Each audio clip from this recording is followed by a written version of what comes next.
ദേവന്മാരും മനുഷ്യരെ പോലെ പരസ്പരം കടിപിടി കൂടിയതിൻ്റെ ഫലമായി, അങ്ങോട്ടും ഇങ്ങോട്ടും വഴക്കിട്ടതിൻ്റെ ഫലമായി നശിച്ചുപോയ ഒരു മനോഹര നഗരത്തിൻ്റെ കഥയാണിന്ന് പറയാൻ പോകുന്നത്. ഹെലൻ്റെ ഭംഗി 1000 കപ്പലുകളെ അണിനിരത്തുന്നതിന് മുൻപ്, ഒരുപാട് യുദ്ധവീരന്മാർ ഇരുവശങ്ങളുമായി പോരടിച്ച് മരിച്ചു വീഴുന്നതിന് മുമ്പ് ഇവിടെ ഒരു മനോഹരമായ നഗരം സ്ഥിതി ചെയ്തിരുന്നു, ട്രോയ്. ഇത് ട്രോയുടെ കഥയാണ്, ഒരു സംസ്കാരത്തിൻ്റെ കഥ.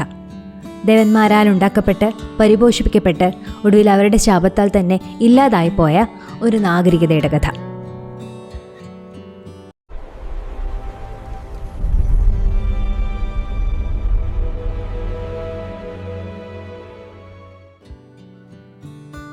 കഥയിലേക്ക് കടക്കുന്നതിന് മുമ്പ് എന്തുകൊണ്ട് ട്രോയ് എന്ന ചോദ്യത്തിനൊരു ഉത്തരം നൽകേണ്ടതുണ്ട്. ഹോമറിൻ്റെ ഇല്ലീഡിനെ പറ്റി വിശദീകരിക്കാമെന്നാണ് കരുതിയത്. പക്ഷേ ഇല്ലീഡ് എന്ന് പറയുന്നത് ട്രോജൻ യുദ്ധത്തിൻ്റെ ഒരു വളരെ ചെറിയ ഭാഗം മാത്രമേ കവർ ചെയ്യുന്നുള്ളൂ. അതിനു മുൻപും അതിനുശേഷവും ഒരുപാട് കഥകൾ പറയാനുണ്ട്. യുദ്ധത്തിൻ്റെ ഒരു വശത്ത് നിൽക്കുന്ന ട്രോയ് നഗരം എങ്ങനെയാണ് ആ യുദ്ധമുഖത്തെത്തിയതെന്ന് പരിചയപ്പെടുത്താമെന്ന് കരുതി. ഇല്ലീഡിൻ്റെ ഭാഗങ്ങളും ഇതിൽ തീർച്ചയായും വരും. ട്രോയുടെ പൂർവ്വപിതാക്കന്മാരെ അന്വേഷിച്ചു പോയാൽ നമ്മൾ ദേവരാജാവായ സ്യൂസിൽ തന്നെയാണ് എത്തുക. ഒരു ടൈറ്റൻ ദേവതയായ ഇലക്ട്രയ്ക്ക് സ്യൂസിൽ നിന്നുമുണ്ടായ കുട്ടിയാണ് ഡാഡനസ്. ഡാഡനസിൻ്റെ പിൻതലമുറക്കാരാണ് ട്രോയ് ഭരിച്ചത്. ഡാഡാനസിന് ശേഷം ഈലിയസ് ഒന്നാമൻ, അദ്ദേഹത്തിൻ്റെ സഹോദരൻ എറിക്തോണിയസിന് ശേഷം അദ്ദേഹത്തിൻ്റെ പുത്രനായ ട്രോസിൽ നിന്നുമാണ് ട്രോയ് എന്ന് ആ നഗരത്തിന് പേര് വീണത്.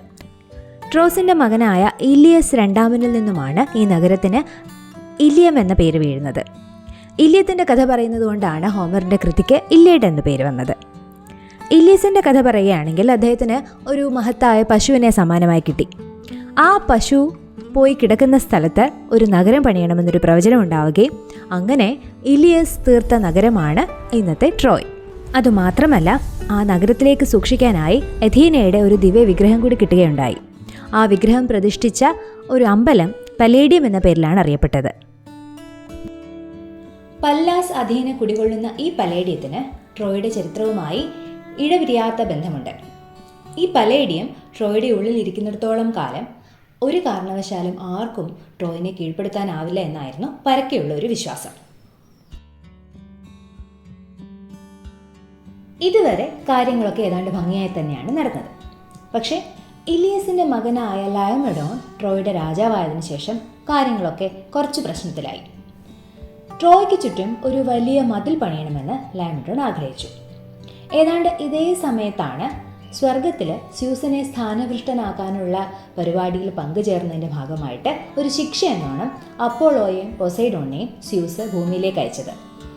ലയമഡോണിൻ്റെ ഭൃത്യന്മാരാകാനായിരുന്നു അവർക്കുള്ള ശിക്ഷ. ഇത് തന്നെ തക്കുമെന്ന് കരുതി ലയമഡോൺ പൊസൈഡോണിനെയും അപ്പോളോയെയും ആ വലിയ മതിലിൻ്റെ പണി ഏൽപ്പിച്ചു.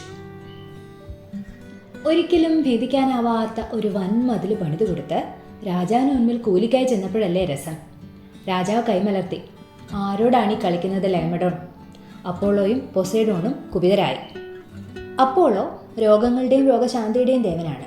ട്രോയിലെ ജനങ്ങൾക്കു മേൽ മാരകമായ രോഗങ്ങൾ വർഷിച്ചു അപ്പോളോ. പൊസൈഡോണോ ഭീകരനായ ഒരു കടൽ മോൺസ്റ്ററിനെ കൊണ്ടുവന്ന് ആ രാജ്യത്തുടനീളം പ്രശ്നങ്ങളുണ്ടാക്കി. കാര്യം തൻ്റെ കയ്യിലിരിപ്പുകൊണ്ടാണെങ്കിലും ജനങ്ങൾക്കൊരു പ്രശ്നം ഉണ്ടാകുമ്പോൾ രാജാവ് ഇടപെടണമല്ലോ. എന്താണ് ഈ പ്രശ്നങ്ങളുടെയൊക്കെ കാരണമെന്നറിയാൻ പതിവ് പോലെ പ്രവാചകനെ വിളിച്ചു. പ്രവാചകൻ പരിഹാരമായി പറഞ്ഞത് ദൈവങ്ങളെ പ്രീതിപ്പെടുത്താനായി രാജാവിൻ്റെ മകൾ ഹെസിയോണിയെ സാക്രിഫൈസ് ചെയ്യണത്രേ. രാജാവിന് വളരെ പ്രിയപ്പെട്ടവളാണ് മകൾ. പക്ഷേ രാജ്യ താല്പര്യം മുൻനിർത്തി അത് ചെയ്യാമെന്ന് തന്നെ രാജാവ് ഉറച്ചു.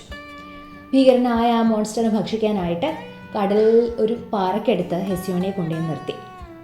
പക്ഷേ ഹെസിയോണിയുടെ ഭാഗ്യം എന്ന് പറയട്ടെ, തൻ്റെ കഠിനമായ ജോലികളുടെ ഇടയിൽ ഒരു ഗ്യാപ്പ് എടുക്കാനായിട്ട് ഹെർക്കുലീസ് ആ വഴി വന്നത് അപ്പോഴാണ്. സമുദ്രദേവൻ അയച്ച മോൺസ്റ്ററിൽ നിന്നും താൻ രാജ്യത്തെ രക്ഷിക്കാമെന്ന് ഹെർക്കുലീസ് രാജാവിന് വാക്കുകൊടുത്തു. പകരമായി സ്യൂസ് ദേവൻ തനിക്ക് സമ്മാനിച്ച 2 വിശിഷ്ടങ്ങളായ കുതിരകളെ ഹെർക്കുലീസിന് നൽകാമെന്ന് രാജാവും സമ്മതിച്ചു. ഹെർക്കുലീസ് പതിവ് പോലെ മിടുക്കനായി പോയി ജോലിയൊക്കെ പൂർത്തിയാക്കി മടങ്ങി വന്നു. ലയമഡോണിൻ്റെ സ്വഭാവത്തിന് ഒരു തരുമ്പും മാറ്റമില്ല. അയാൾ വീണ്ടും കുതിരകളെ നൽകാനാവില്ലെന്ന് പറഞ്ഞു. ഹെർക്കുലീസിന് ദേഷ്യം വന്നു. പക്ഷേ അപ്പോഴൊന്നും പ്രതികരിക്കാൻ നിന്നില്ല ഹെർക്കുലീസ്. പോയി കുറേ നാളിന് ശേഷം ഒരു വലിയ സൈന്യവുമായി തന്നെ മടങ്ങി വന്നു. രാജ്യത്തിനെയും രാജാവിനെയും അയാളുടെ മക്കളെയും എല്ലാം വച്ച് തകർത്തു. 2 പേര് മാത്രം ബാക്കിയായി. ഹെസിയോണിനെ ഹെർക്കുലീസിൻ്റെ കൂട്ടുകാരനായ ടെലമോണിന് നന്നേ പിടിച്ചിരുന്നു. അയാൾ അവളെ സ്വന്തം നാട്ടിലേക്ക് കൊണ്ടുപോയി. ഹെസിയോണിയുടെ അനിയനായ ഒരു കൊച്ചു പയ്യനുണ്ടായിരുന്നു.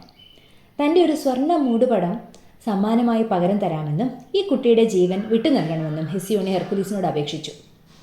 അങ്ങനെ ആ വരദാനമായി നൽകിയ മൂടുപടത്തിന് പകരമായി ഹെർക്കുലീസ് ഫ്രീ ആക്കിവിട്ട കുട്ടിയാണ് പൊഡാർസസ് എന്ന പേരുണ്ടായിരുന്ന, പിന്നീട് പ്രിയാം എന്ന പേരിൽ നമ്മളെല്ലാവരും അറിഞ്ഞ ട്രോയിലെ മിടുക്കനായ ആ രാജാവ്.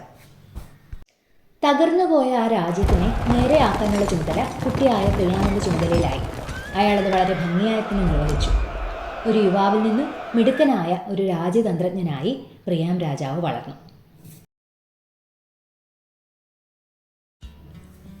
ഹെക്കബെ എന്ന സുന്ദരിയെയാണ് പ്രിയാം വിവാഹം കഴിച്ചത്. ഹെക്കബയ്ക്കും പ്രിയാമിനും ഒരുപാട് മിടുക്കരായ മക്കളുണ്ടായിട്ടുണ്ട്. ഹെക്യൂബ എന്നും ഹെക്കബയെ സാധാരണ വിളിച്ച് കേൾക്കാറുണ്ട്. ഹെക്കബയ്ക്കും പ്രിയാമിനും ഉണ്ടായത് കൂടാതെ വേറെ ഒരുപാട് സ്ത്രീകളിലും പ്രിയാമിന് മക്കളുണ്ടായിട്ടുണ്ട്. മൊത്തം ഏതാണ്ട് 50 കുട്ടികളോളം പ്രിയാമിന് മക്കളായിട്ടുണ്ടെന്നാണ് പറഞ്ഞു കേട്ടിട്ടുള്ളത്.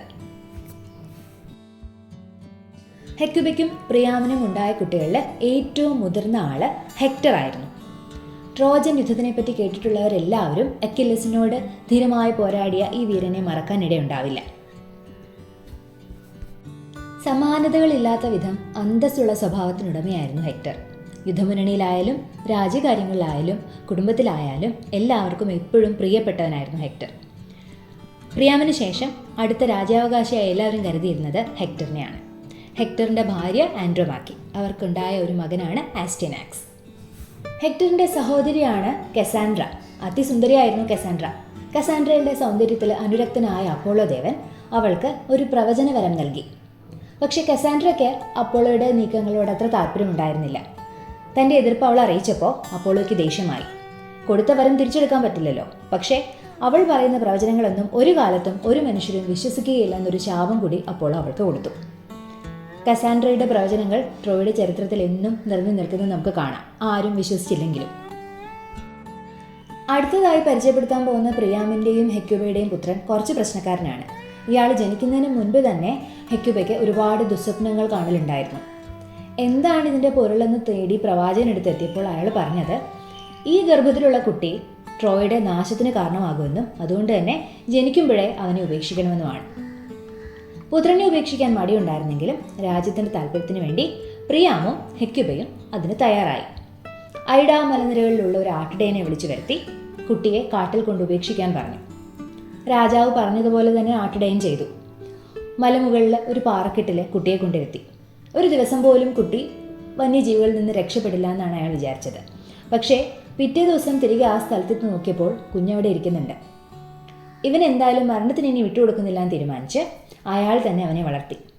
അലക്സാൻഡ്രസ് എന്ന് പേരിട്ട് വളർത്തിയ ആ കുട്ടിയാണ് പിന്നീട് ട്രോജൻ കഥകളിലെങ്ങും നിറഞ്ഞു നിന്ന പാരിസ്.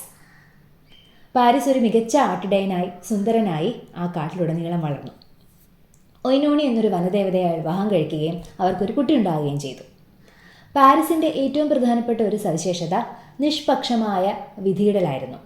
ഏതൊരു പ്രശ്നം വന്നാലും പക്ഷപാതപരമായല്ലാതെ വിധി പറയാൻ പാരിസിന് നല്ല കഴിവുണ്ടായിരുന്നു. ഈ കഴിവ് തന്നെ പാരിസിൻ്റെ പ്രശ്നങ്ങൾക്കെല്ലാം കാരണമായെന്ന് നമുക്കിനിയുള്ള കഥകൾ പറയുമ്പോൾ അറിയാം. ഇവരെയൊക്കെ കൂടാതെ ഡെയോഫോബസ്, ഹെലനസ്, ഇങ്ങനെയും കുറേ മക്കളുണ്ട് പ്രിയാമിന്. യുദ്ധത്തിൻ്റെ വിശദാംശങ്ങളിലേക്കൊക്കെ പോകുമ്പോൾ ഇവരെയൊക്കെ നമുക്ക് ഇനിയും ഇടയ്ക്കിടയ്ക്ക് കാണേണ്ടതായിട്ടും വരും. ഇപ്പോൾ ട്രോയുടെ രാജകുടുംബത്തിനെ നമ്മൾ ഏതാണ്ടത് പരിചയപ്പെട്ടില്ലേ?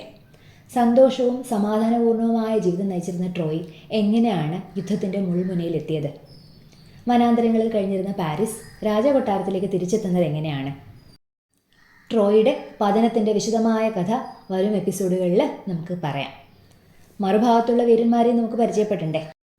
അക്കിലസും ആഗമെമ്നനും ഒഡീസിയസും പെട്രോക്ലസും ഒക്കെയില്ലേ? അവരുടെ കഥകൾ നമുക്ക് പറയാം. ദേവന്മാരുടെ ഒരു വിരുന്ന് സൽക്കാരത്തിനിടയിൽ ഉണ്ടായ ഒരു കുഞ്ഞലോസരം എങ്ങനെയാണ് ഭൂമിയിലെ മനോഹരമായ ഒരു നഗരത്തിൻ്റെ പതനത്തിന് കാരണമായെന്നുള്ള കഥയാണ് നമ്മൾ ഇനിയുള്ള എപ്പിസോഡുകളിൽ കാണാൻ പോകുന്നത്. Stay tuned and keep watching Sarangi speaks. Thanks for watching.